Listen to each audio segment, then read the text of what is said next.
이거를 길게 늘려보면 결국 농업과학기술과 농업기술혁신이라는 거는 세 가지 경로를 타고 있습니다.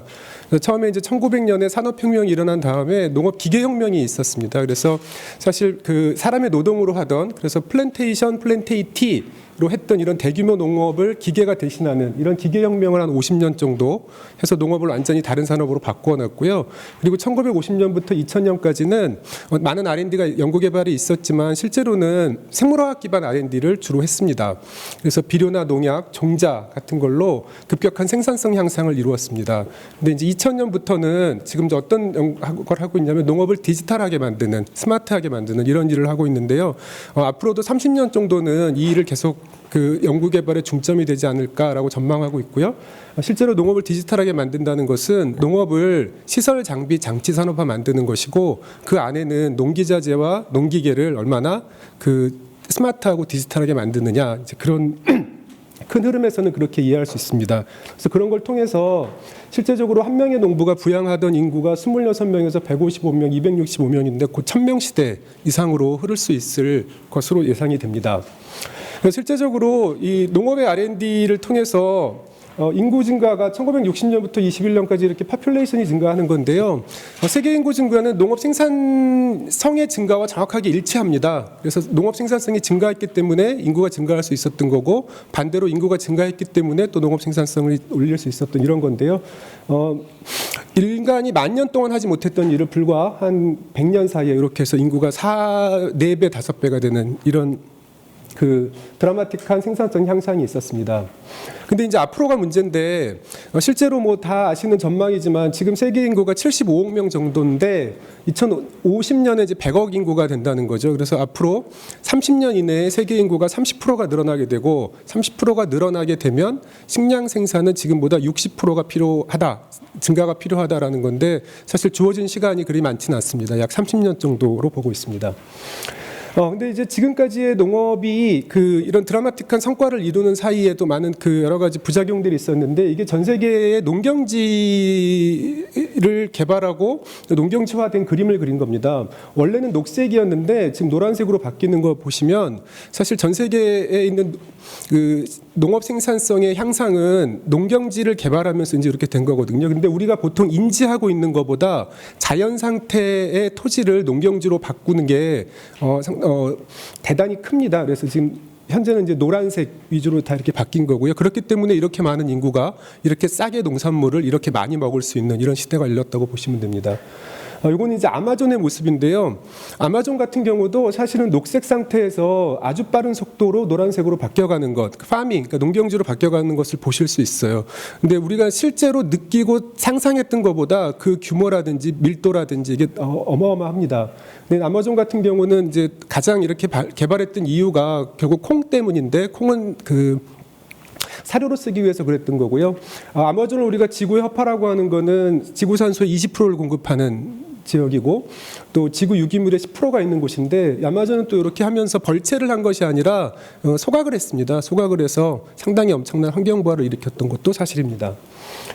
그리고 이제 보르네오 팜유도 마찬가지입니다. 인도네시아의 보르네오 섬이 불과 6, 70년 사이에 이제 이렇게 변하거든요. 근데 인도네시아가 이렇게 변한 것은 사실상 팜유를 먹기 위해서입니다. 팜유는 식물성 지방 중에 가장 싼 지방인데 이 팜유를 먹기 위해서 이렇게 한 거고요.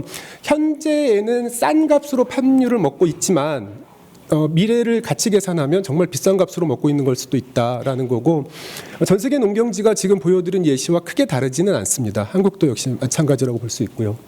자, 이러다 보니 여러 가지 환경 부하나 우리가 그 기대하지 않았던 여러 가지 부작용들이 생기는데요. 요새 뭐 우리나라 벌 없어져서 많은 그런 것, 그 부작용들이 생기고 있는데 생물 다양성이 급격히 떨어졌다는 거고요. 생물 다양성이 떨어졌다는 것은 언젠가 이 부분에 비용을 지불해야 된다는 이야기랑 같습니다. 그래서 비용을 지불해야 될 그런 시기가 다가오고 있고요. 이게 이제 그 맥케이라고 세계적인 비평자가 만든 그림인데 코비드19가 줬던 충격이 이 정도면 사실 생물 다양성의 파괴가 주는 충격은 이 정도다. 이거는 기후변화의 충격보다 더 클 수도 있다라고 이렇게 미래의 위기를 예측하고 있는 것입니다. 자, 이러다 보니 농업 생산성이 증가가 되고, 그리고 농업 생산성의 증가하에서 농작물을 싸고 멀리서 좋은 농작물을 많이 가져다 먹을 수 있었던 건 좋은데, 결국 농식품은 온실가스 배출의 중요한 원인이 되기도 합니다. 그래서 실제적으로 이제 통계를 어떻게 내느냐에 따라서 많이 다른데, 우리나라의 농업 부분이 온실가스에 차지하는 비중은 2.9%라고 이제 공식적으로 되어 있지만, 농업의 직접 생산 말고 먹거리와 관련된 가치 생산으로 그 범위를 쫙 늘렸을 때, 먹거리와 관련된 가치 생산으로 쭉 늘려서 직접 생산의 앞과 뒤를 다 포함했을 때는 인간이 먹거리를 위해서 배출하는 온실가스는 약 인간이 배출하는 온실가스의 4분의 1 정도라고 보는 것이 정확할 겁니다. 근데 이제 이 중에는 그 여러 가지 것들이 있는데요. 뭐 축산도 있고, 그 다음에 작물 생산도 있고, 랜드 땅의 사용 이런 것들이 있는데, 어쨌든 먹거리와 관련된 것은 4분의 1 정도라고 보는 것이 국제적인 시각입니다. 자, 그러다 보니 그 농업은 기후 변화의 가장 큰 가해자인 동시에 또 가장 큰 피해자가 되고 있는 이런 상황인데요. 보통 지금 넷제로 2050년까지 탄소의 배출량과 흡수량을 똑같이 만들겠다는 넷제로가 됐을 때에 대략 지구 온도가 2도보다 조금 낮게 고정이 될 거다라고 이제 노력을 하고 있는 거죠. 근데 이 2도라는 것이 우리가 느끼는 2도와 작물이 느끼는 2도는 완전히 다릅니다. 그러니까 우리는 생명체로서 생체량이 큰 생물체잖아요. 근데 벼 한 포기, 감자 한 줄기 이런 걸 보면 생체량이 정말 적잖아요. 그렇기 때문에 작물이 느끼는 2도는 인간이 느끼는 2도와 완전히 다른 거다.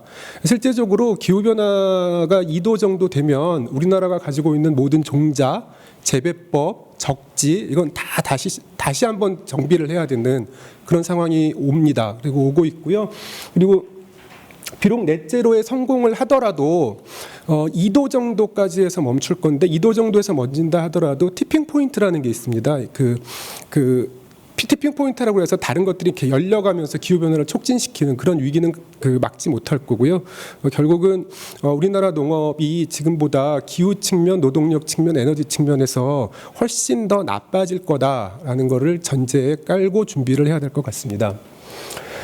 그래서 보통 이제 전망들을 해보면, 기후가 바뀌면 농업 생산성은 작물에 따라서 좋아질 수도 있고 나빠질 수도 있는데, 10개 중에 9개는 나빠질 거다라고 생각을 하시는 게 맞을 겁니다. 10개 중에 9개가 왜 나빠지냐면, 단순히 기후가 올라가고 적지가 변하는 것뿐만이 아니라 기후변화에는 이상기상, 극한기상이라는 것이 개입이 되어 있거든요.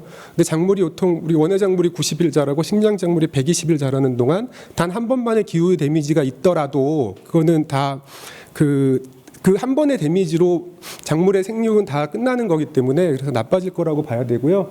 그래서 그러니까 생산량이죠. 생산량이 10%에서 20% 정도 주요 작물들이 떨어질 거라고 보고 있는데, 농작물은 아시는 것처럼 생산량이 10% 변하면 가격은 60% 변동한다는 1대6의 법칙 같은 휴리스틱 법칙이 있습니다. 그래서 생산성이 10%, 생산량이 10% 떨어진다고 해서 가격은 60% 정도 변할 수 있다. 그런 측면에서 보면 세계의 곡물 가격들, 농작물 가격들은 90%에서 80%까지 널뛸 수 있다. 널뛰게 될 것이다라고 전망하는 거고 있습니다. 그래서 실제적으로 전 세계적으로 농업과 관련된 정치 분쟁, 그리고 여러 가지 이슈들이 실제로 벌어지고 있는데요. 이번에 이제 우크라이나 러시아 전쟁은 그 일부일 뿐이고, 그 10년 전만 해도 아랍의 봄이라고 해서 밀 가격에 따라서 정권이 바뀌는 이런 일들이 실제로 있었지요. 그리고 실제로 정권이 바뀌고 이런 것들이 있었고, 그 농업은 생산 이슈뿐만 아니라 물류와 이동 이슈가 같이 있는 거기 때문에 한 지역에서의 이런 이슈들이 우리나라에도 반드시 영향을 주게 된다라는 이런 파동이 올 거는 또 다 잘 알고 계실 겁니다. 실제로 이상기상에 따라서 극한기상이 어느 정도로 심해지고 있는지를 보는 건데요. 2020년에 우리나라가 처음으로 54일 연속으로 비가 왔습니다. 54일 연속으로 비가 왔었는데, 사실 이 정도 되면 온대가 아니라 건기우기가 있는 아열대 기후였던 거죠. 근데 우리나라의 모든 작물 생산, 그다음에 농업과 관련된 연구 기반, 그리고 이런 것들은 온대 농업에 맞춰져 있는 거거든요. 근데 이게 아열대 농업으로 흘러버리면 사실상 지금의 농업 생산 구조 그리고 연구 구조 이런 것들은 다 리셋을 해야 된다라고 이해하시면 좋겠습니다. 자, 그리고 이게 이제 작년인데요. 작년에 강남역 한복판이 물에 잠기는 건데요. 세계 7위권 경제대국의 최고 도심이 물에 잠기는 이제 이런 정도의 이상 기상, 극한 기상이 오고 있는 거거든요. 사실 이거는 뭐 지난해만의 문제가 아니라 앞으로도 계속 반복될 건데 잘 돼 있는 도시가 이 정도이니 농촌은 앞으로 어떻게 될 것이냐, 농촌의 기상은 이런 부분을 생각하면 사실상 시간이 얼마 많지 않습니다. 그리고 그 유럽인데 유럽 같은 경우도 500년 만에 가뭄, 40도의 폭염 이렇게 오는 건데 이게 이제 일회성이 아니라 올해 또 생길 거고 내년에 또 생길 거다. 그러니까 농업적으로 보면 역시 큰 데미지가 생길 거다라는 거고요. 그리고 또 이름으로써 산불이 많이 발생을 합니다. 실제로 잘 알려지진 않았지만 2020년에 시베리아의 영구동토층이라는 게 이렇게 불이 붙었는데요. 이 불이 붙으면서 미국, 터키, 그리스를 합친 면적의 3배가 탔다는 거죠. 근데 영구동토층은 사람이 살지도 않고 경제활동 지역이 아니기 때문에 잘 알려지진 않지만 실제적으로 이제 이런 일이 벌어지고 있고요. 그리고 이제 그 가뭄이나 홍수 같은 경우도 양쯔강은 60년 만에 그리고 파키스탄은 심지어 국토의 3분의 1이 물에 빠지는 이제 이런 일이 있었고요. 이게 이런 일들이 앞으로 점점 빈도도 강도도 세질 거다라는 그런 말씀입니다. 그리고 이제 미국 같은 경우 세계적인 가장 곡창지대인 미국도 동쪽은 가뭄으로 산불 2,300만 년에 오고 있지만 서쪽은 그렇지만 동쪽은 3년마다 한 번씩 범람하는 이런 거고요. 실제로 미국의 농경지도 지금은 그 제대로 어떻게 준비를 해야 될지 모를 정도로 많은 그 데미지들이 있습니다.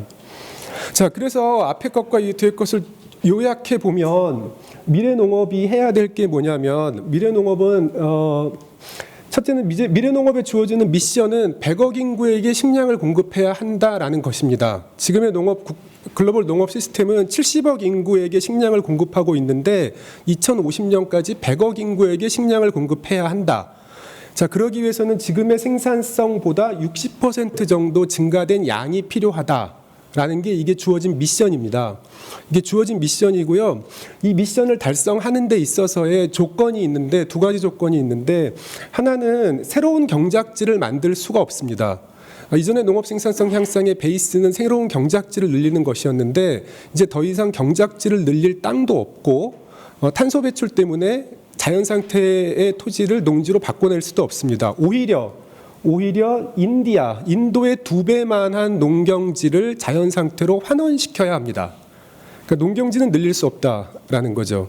그리고 두 번째 조건은 뭐냐면 지금 농업이 배출하고 있는 온실가스의 60%에서 70%는 감축을 해야 한다라는 것입니다. 그러니까 지금은 고투입, 고생산 농법을 주로 하고 있는데 앞으로는 이게 불가능하다는 겁니다. 그래서 농경지는 줄이고 그다음에 온실가스는 감축하고 70% 정도 감축하고 함에도 불구하고 생산량은 60% 정도 늘려야 되는 프로덕션 모어 위드 레스가 전 세계 농업이 가지고 있는 숙제라고 할 수 있습니다. 실제로 지금까지 농업이 했던 모든 기술 혁신은 프로덕션 모어 위드 모어였거든요. 그러니까 생산성과 생산량을 늘리는데 거기엔 투입을 같이 늘린다는 전제 조건이 있었습니다. 땅을 늘리고 농약과 비료를 늘리고 종자의 생산성과 부가가치를 높이고 이런 게 있었는데 전 세계 농업이 한 번도 해보지 않았던 기술 혁신의 방향 프로덕션 모어 위드 레스에 전 세계 농업이 이 큰 미션과 숙제를 가지고 있다라고 이해하시면 좋겠습니다. 자, 그러면 이걸 하기 위해서 전 세계 농업이 어떠한 트렌드로 바뀌고 있는지 에 대한 내용입니다. 프로덕션 모어 위드 모어라는 한 번도 해보지 않았던 숙제를 풀기 위해서 전 세계 농업이 어떤 선택을 할 수 있고 어떤 방법을 타야 되는지는 일단은 그 어떤 기술을 써서라도 농업을 정밀하게 만드는 것입니다. 사실 농업은 자연 상태의 생명체와 교감하고 또 자연 조건과 그 같이 소통하는 이런 산업이기 때문에 불확실성의 영역과 불예측성의 영역이 컸습니다. 근데 이런 부분을 정밀하게 만들어서 농경지도 줄이고 물도 줄이고 비료도 줄이고 농약도 줄이고 하는 모든 걸 줄이는 정밀하게 만드는 게 필요한 건데요. 이때 필요한 기술이 어떤 것이라도 상관이 없습니다. IoT, 그다음에 드론, 위성, 빅데이터, AI, 바이오텍, 로봇 이런 것들은 다 수단일 뿐이고 농업을 정밀하게 만드는 것은 방향성에 있어서 옳다. 라고 말씀드리고 싶습니다. 그리고 두 번째는 지금 우리가 갖고 있는 식량 시스템이 글로벌 식량을 생산하는 시스템이 정답이 아니라는 거를 빨리 인정하고 더 인정해야 됩니다. 그래서 지금 갖고 있는 글로벌 생산 시스템을 보면 축사의 구조나 그다음에 이런 것들도 완전히 바뀌어 나갈 수 있고요. 그다음에 대체육이라든지 그리고 그 여러 가지 그 어떤 생산 시스템이라도 지금 우리 지구촌이 갖고 있는 생산 시스템으로는 유효하지 않다.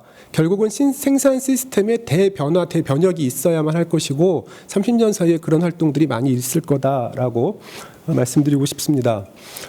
그리고 세 번째는 이제 인도어팜하고 원예작물의 실내 이동이라는 건데요. 인도어팜은 스마트팜과 개념은 같지만 스마트팜은 실제적으로 비닐하우스든 유리온실이든 온실내에서의 작업을 스마트하게 만드는 거잖아요. 그런데 인도어팜은 온실과 비닐하우스를 떠나는 개념입니다. 떠나는 개념이라서 실제적으로 사람들이 가지고 있는 기존의 공간을 농업 생산 공간으로 활용하는 겁니다.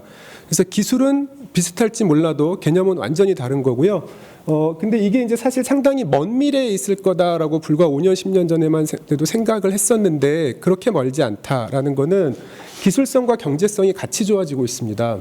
그래서 농업이 인도로 들어올 때 가장 핵심적으로 어려웠던 건이 광이었거든요. 광을 어떠한 광을 써도 태양광하고 유사하게 할 수 없기 때문에 보광이 아닌 직접 광이어야 돼가지고 근데 광 기술이 어마어마하게 빠른 속도로 좋아지고 있고요. 그리고 이상기상이 많아지면서 작물의 데미지가 있는 기간 확률이 너무 커지는 거죠. 그래서 경제성도 같이 빨라지고 있어서 아파트 안이라든지 그다음에 식물 재배 키트라든지 그다음에 대형 건물의 실내라든지 이런 데들에서 인도어팜을 지금보다 훨씬 더 주의 깊게 바라볼 필요가 있고요. 여기에 들어가는 각종 농기자재와 관련된 하드웨어, 솔루션, 데이터웨어 등에 대해서도 우리가 지금보다는 더 강조해서 봐야 될 것 같습니다. 자, 그리고 인도어팜의 원예작물이 이동하는 것은 인도어팜이 확산되고 원예작물이 이동하는 것은 기존의 농정 패러다임과도 다른 접근을 해야 될 필요가 있다라는 겁니다. 이게 무슨 말씀이냐면 실제로 비닐 온실이나 유리 온실이 스마트팜으로 바뀌는 것은 기존의 농민들을 상대하는 것이고 기존의 농촌 공간 하에서 하는 일이거든요. 근데 이거는 기존의 농민이나 농촌 공간하고 거의 상관이 없습니다. 거의 상관이 없어요. 거의 상관이 없기 때문에 사실 그전에서 바라보고 있던 것과는 완전히 다른 거고요. 실제적으로 스마트팜과 관련된 그 많은 글로벌 선두 기업들은 실제로 기존의 온실이나 이쪽을 스마트하게 하는 것도 많은 관심을 기울이고 있지만 그 인도어팜을 만드는 거에서도 더 많은 관심을 기울이고 있습니다. 실제적으로 투자도 이쪽에서 많이 이루어지고 있고요. 그래서 이거를 놓고 보면 이쪽에서 작물을 생산하면 리스크는 줄일 수 있고 작물의 생산성은 작물에 따라서 40에서 120배 정도까지도 올라갈 수 있다. 근데 식량 작물은 이렇게 되기 어렵겠지만 원예 작물은 빠른 속도로 일로 갈 수도 있을 것 같습니다. 실제적으로 이게 이제 엔싱이라는 기업이 이천에 있는 이마트거든요. 이천에 있는 이마트인데 이천에 있는 이마트 바로 앞에 엔싱이 컨테이너 팜을 만들어 놓은 모습입니다. 그렇기 때문에 여기서 나오는 작물들이 이 주변 농가들이 이마트에 공급하는 작물들하고 경합을 벌이는 거죠. 근데 사실상 이쪽에서 하고 있는 게 지금 생산원가는 조금은 비싸 보이지만 리스크도 낮고 그리고 그 구매 프리미엄이 있어가지고 또 이 푸드 마일리지가 없잖아요. 바로 납품하는 거잖아요. 그렇기 때문에 이런 전에는 농업인과는 또 거의 관련이 없이 이격돼 있습니다. 그래서 이제 이런 모델들이 실제로 탑재되고 있고 메트로팜은 뭐 여러분들 잘 아시니까 이거 넘어가도록 하고 요거는 도산대로에서 실제로 런칭되어 있는 그 강남에 있는 도산대로 있잖아요. 도산공원 앞에 도산도로에 런칭되어 있는 그 그 실제로 샵입니다. 샵. 그래서 퇴근길에 여기서 그냥 이렇게 뜯어갈 수 있고 지금 요게 또 허리즌탈 이렇게 수평으로 그 작물 생산대를 갖고 있잖아요. 근데 이게 수직으로 바뀌는 순간 작물 생산성이 또 획기적으로 올라간다라는 거고요. 다시 한번 말씀드리지만 식량 작물은 이 시점까지 거의 못 갈 수도 있지만 원예 작물은 아주 빠른 속도로 이렇게 옮겨갈 수도 있다라는 것을 한번 염두에 두시기 바랍니다. 그리고 이제 그 세계 농업의 동향은 농업 노동을 무인화, 지능화, 데이터화 시키는 것입니다. 선진국의 농업 발전 경로를 보면 국민 소득이 3만 불이 넘어가면 그 어떤 나라도 자국 농민들은 농업 노동을 거의 하지 않더라. 라는 겁니다. 그래서 한국만 농업 노동력을 외국인이 하는 건 아니고요. 국민 소득이 3만 불이 넘어가면 대체할 수 있는 곳이 너무 많아서 농업 쪽으로 자국 노동력이 들어오지 않고 대신 농업 경영은 자국민이 하는 거지요. 그래서 지금의 농업 현장은 뭐 인건비 문제는 물론일거니와 앞으로는 부족이 아니라 공동화, 아예 없다라는 것을 염두에 두고 미래를 준비해야 될 텐데, 그렇다 보면 농업 노동을 무인화, 지능화, 데이터화하는 그 어떤 노력이나 정책 방향성은 옳다라고 말씀드릴 수 있을 겁니다.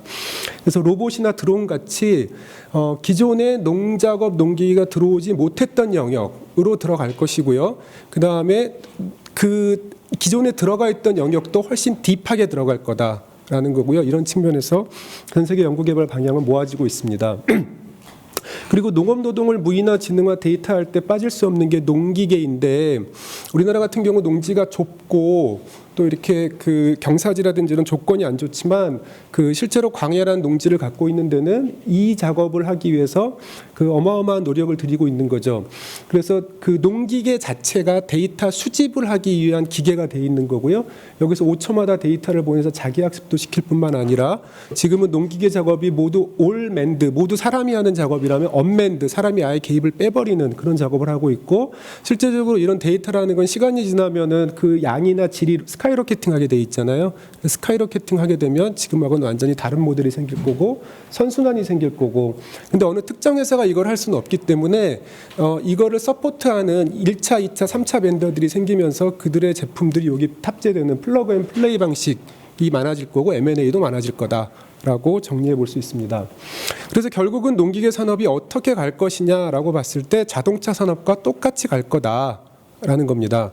농기계 산업이 자동차 산업과 똑같이 간다는 것은 장기적으로 지금 자동차는 여기에 있는데 이쪽을 향해 가고 있는 거거든요. 그래서 여기에 있다는 것은 지금의 자동차는 자기 소유의 자동차를 자기가 운전해서 타고 다니지만 앞으로는 자율주행차를 공유해서, 그러니까 시중에 널려 있는 차를 아무거나 하나 잡아 타고 다니는, 그냥 다니는 이런 시스템으로 옮겨다듯이 농기계도 이미 우리나라는 농기계 임대 사업이 발달해 있어서 다른 나라랑 조금 다르지만 농기계도 직접 소유보다는 농작업 임대 쪽으로 갈 가능성이 높다라는 거고요. 실제로 이게 자동차 산업과 관련 데이터인데요. 지금 이게 판매 비중인데 판매 비중은 뚝 떨어지는 거고 임대 비중이 이제 높아지는 이런 쪽으로 타고 가게 될 겁니다.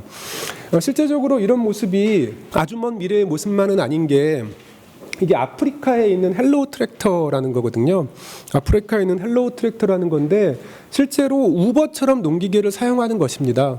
아프리카 그러면 인건비가 너무 싸서 농기계가 들어가기 아주 힘든 지역 중에 하나이긴 하지만, 이렇게 농기계와 관련된 전혀 새로 다른 플랫폼이 들어가게 되면 이 아프리카 농민들도 농기계에 노출되는, 그리고 실제로 우버가 이제 투자하고 있거든요. 이렇게 해서 우리가 기존에 갖고 있던 고정관념하에서의 서비스와 산업구조, 산업 서비스를 점차 탈피해 갖고 있다고 보시면 될 것 같습니다. 그리고 또 하나 이제 집중해서 봐야 될 트렌드 중에 하나는 농업과 에너지가 커플링되는 것입니다. 실제로 지금은 농업에서 가장 큰 비용 이슈가 노동력 이슈지만 곧 에너지 이슈, 이미 에너지 이슈이기도 하죠. 그래서 에너지를 어떻게 커플링 시킬 것이냐라는 것이고, 농외 소득 중에서 에너지 소득을 어떻게 농민 입장에서 잘 커플링 시켜 놓을 것이냐라는 건데요. 이미 영농형 태양광 같은 경우는 기술의 문제이기보다는 실행의 문제, 그다음에 소유와 이익 배분의 문제 이쪽으로 이제 넘어가 있는 상태고요. 그리고 실제적으로 단 세계 거의 모든 나라들이 농업과 에너지 문제를 어떻게 커플링 시킬 것이냐, 그걸 통해서 에너지 문제도 해결하고 농민 소득 문제도 해결하는 이쪽으로 가는데, 이제 스마트 기술이라든지 이런 것들은 이미 기술적으로는 거의 완성이 돼 있어서 정책적 이슈를 해결하면 금방 진행될 수 있는 상태라고 이해됩니다. 그리고 실제로 우리가 그 스마트 농업이 들어오면서 그 예전에 그 나라들이 농업을 바라보는 방법도 많이 바꿔놓고 있는데요. 영국 같으면 농업의 실패 사례로 가장 많이 자주 언론되던 나라였거든요. 그래서 영국 같으면 뭐 기후 조건이 안 좋기도 하지만 농업 자체에 대해서 많이 뒤떨어져 있는 나라였는데 스마트 농업이 들어오면서 영국이 다시 한번 대규모 투자를 하고 있어서 그 스마트팜을 신축하거나 에너지 절약이나 이런 것들을 하고 있는 것도 상당히 그 주요한 동향 중에 하나인데 결국 여기도 이제 에너지 문제로부터 농업의 문제를 접근하는 독일은 이미 거기서 가장 선두에 있다고 볼 수 있고요.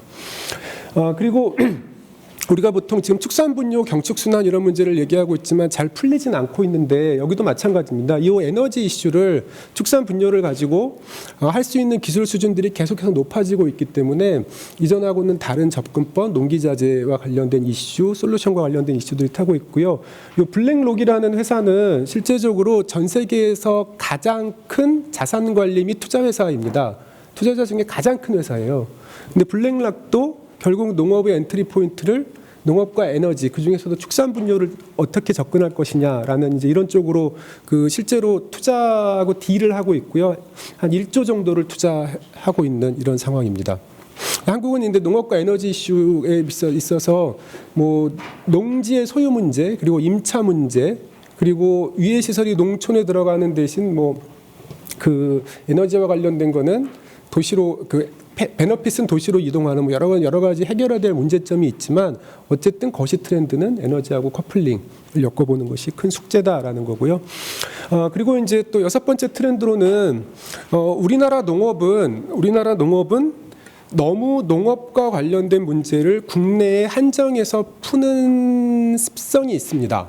근데 이게 무슨 말씀이냐면 우리나라 농업은 어찌됐든 간에 그 기후 지리적 조건을 따져봤을 때 25% 정도만 국내 생산을 할 수 있고 75%는 해외에서 사와서 소비할 수밖에 없는 나라임에도 불구하고 많은 농업 정책들이 해외를 향하기보단 국내를 향하고 있는데 글로벌 가치 사슬안에서의 재구조하는 방법도 예전보다는 훨씬 더 유연하게 접근을 해야 된다는 거죠. 그래서 예를 들어서 현지에서 생산해서 역수출한다든지 실제로 싱가포르들은 그런 걸 정책 방향으로 삼고 있거든요. 근데 우리나라는 항상 이런 논의가 있을 때마다 농민의 피해가 예상된다. 이제 이런 여러 가지 이런 그 우려점 때문에 잘 적극적으로 못 가고 있는데 이런 부분에 대해서도 다시 한번 생각해봐야 될 시기고요. 실제적으로 국민소득이 우리나라 정도 되면 농업을 자국 내에서 생산하면 가격 경쟁력을 갖기가 거의 어려웠던 것이 실제적으로 글로벌 레슨입니다. 그래서 농업의 업스트림과 다운스트림은 국내에서 하더라도 개도국 그러니까 적지면서 생산비가 싼 해외에서 생산을 하는 현지 생산. 그러니까 미들 스트림은 해외에서 하고 업다운 스트림은 국내에서 해서 부가가치가 국내로 들어올 수 있도록 하는 이런 여러 가지 정책적 프로그램들이 설계가 되고 실행이 됐었는데 한국은 여기서 이제 농업인의 정서라든지 저항이라든지 이런 것들이 대단히 강력해서 사실 요거를 그 돌파하기는 쉽지 않지만 어쨌든 이런 것들이 숙제임은 맞다. 그리고 농업 선진국들이 농업 발전 단계에서 걸어갔던 길도 맞다라는 것도 우리가 기억해야 될 것 같습니다. 그리고 이제 마지막 트렌드인데요. 앞에서 얘기했던 여러 가지 트렌드와 떠나서 예전에는 우리나라의 모든 사람들의 출신이 농촌 농업 쪽에서 어린 시절을 보내고 이렇게 커왔잖아요. 근데 지금은 이제 그런 정서 자체가 아예 사라졌고 농업 농촌 출신이 없고 거의 다 도시 출신이라 그 이전하고는 전혀 다른 세대가 이제 주력 세대로 정착을 하고 있는 건데 그럼에도 불구하고 그렇기 때문에 농업을 교육한다든지 그리고 지도한다든지 이런 것들을 했을 때 비대면 서비스 플랫폼, 뭐 증강현실 이런 새로운 기술들이 지금 여기 계신 분들이 갖고 계시는 생각보다는 훨씬 더 유연하게 새로운 세대에 접근할 수 있을 것이다. 라는 이제 이런 것도 트렌드로 하나 뽑아봤습니다. 예, 발표는 이렇게 마치도록 하겠습니다.